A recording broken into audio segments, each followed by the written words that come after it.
আপনার আমার যেদিন মওত হবে, মওত হওয়ার সাথে সাথে মানুষের মোবাইলের মধ্যে খবর লিখবে অমুক মানুষটা মারা গেছে, আর সেই মানুষটা দুনিয়ার মধ্যে নাই। মসজিদের মাইকের মধ্যে এলানো হবে তার জানাজার নামাজ জোহরের নামাজের পর আদায় করা হবে। কেউ আসবে তার জানাজার নামাজের জন্য কবরের ব্যবস্থা করো। কেউ বলবে মাস যাবে, কেউ বলবে গরম পানি করো, কেউ বলবে বাজারে যায় কাপড়ের ব্যবস্থা করো। সব হয়ে গেল। আমার মুরব্বী যান, আপনার আমার যেদিন মওত হয়ে যাবে, আল্লাহ না করো যদি আমি যদি 1 মাস 2 মাস যদি বিছনায় পড়ে থাকি, ওই বিছনায় পড়ে থাকার অবস্থায় যদি আমি আপনাদের পেশাব পায়খানা যদি করি, তারপর নষ্ট করে থাকি, তাহলে যদি আপনারা আমার কোন মানুষ যদি গোসল দেয়, অন্য মানুষ যদি গোসল দেয়, আর ওই সময় যদি আপনার নিজের জন্মদাতা যদি একটা ছেলে যদি আপনার লাশ দিলে গোসলটা দেয়, ওই যে 2 মাস পরে থাকা বিছনায় পড়ে থাকা পেশাব পায়খানা করছে, অন্য মানুষ যদি গোসল দেয় আর নিজের ছেলে যদি গোসল দেয়, এই যে গোসলের মধ্যে আসমান জমিন পর্যন্ত পার্থক্য হবে। আপনারা যদি একটা ছেলেকে যদি দিনের শিক্ষা দিয়ে আলিম বানাই যদি দুনিয়ার মধ্যে দিয়ে যান, যেদিন আপনার লাশ গোসলটা দিবে, ছেলে যদি মনে করে আরে আমি যখন ছোট ছিলাম, ছোটবেলা আমার বাবা আমাকে আমাকে গোসল দিছে, আমার শরীরে ধরে ধরে গোসল দিছে। আজকে লাশ সময় বাবা দুনিয়া থেকে বিদায় হয়ে গেছে, বাবার জীবনের লাশ গোসলটা আমি দিয়ে দিব। বাবা আমার ছোটবেলায় কথা গোসল দিছে। আল্লাহ রাসূল সাল্লাল্লাহু আলাইহি সাল্লাম বলেছে, সন্তান ওই বাবার ছোটবেলার কথা মনে করে যখন শরীরের মধ্যে পানি গেল, দুনিয়ার সব মানুষ আসলো, কিন্তু ছেলে আসবে না।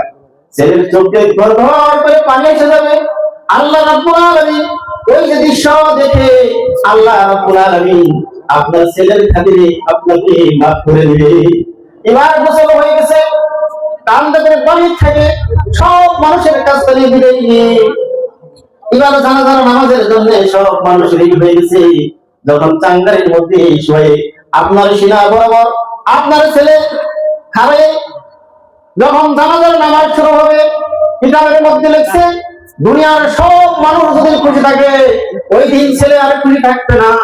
ওই সময় ছেলের চোখ দিয়ে ঝরঝর করে পানি পড়তে থাকবে। ওই ছেলে বাবা, একটা বাবা ছেলেদেরকে কত কষ্ট করে লালন পালন করে মানুষ করেছে, ছেলের সব দৃশ্যগুলো মনে হবে। ছেলে এবার বাবার ছোট্টবেলার সমস্ত কথাগুলো মনে হবে। এবার ছেলে ওই সময় যেসব সিনার বড় বড় খাই নিয়ত বান্ধে, ওই সময় আমরা পড়ি শুনি আল্লাহু আকবার, এটাই বলা হয়েছে। আবার আল্লাহু আকবার তো বলছে, তার সাথে আবার আকেও চাকরিছে, এর দ্বারাই মুখের দ্বারা সাক্ষী দিছে আল্লাহ তুমি সব থেকে বড়। আবার জবান দিয়েও বলছে আল্লাহ তুমি সব থেকে বড়। হাত দিয়ে ইশারা করছে আল্লাহ তুমি সব থেকে বড়। এবার এক তাকবীর মারছে আল্লাহু আকবার। এবার জানাজার নামাজের অর্থ হলো, আমরা জানাজার নামাজ পড়ি, এর অর্থ হলো বান্দার জন্য, মুর্দা ব্যক্তির জন্য সুপারিশ করা। বান্দা যখন জোর করে পানি ছেড়ে দেয়, আল্লাহ রাব্বুল আলামিন এই সন্তানের চোখের পানির বদলে আল্লাহ রাব্বুল আলামিন তার বাবাকে মাফ করে দেয়।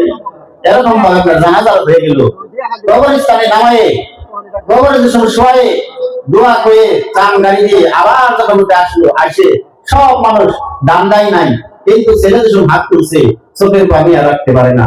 আল্লাহ রাব্বুল আলামিন কোন সন্তান যদি মার জন্য বাবার জন্য দোয়া করে চোখের পানি নাকের আগাল পাওয়ার আগেই আল্লাহ রাব্বুল আলামিন তার দোয়া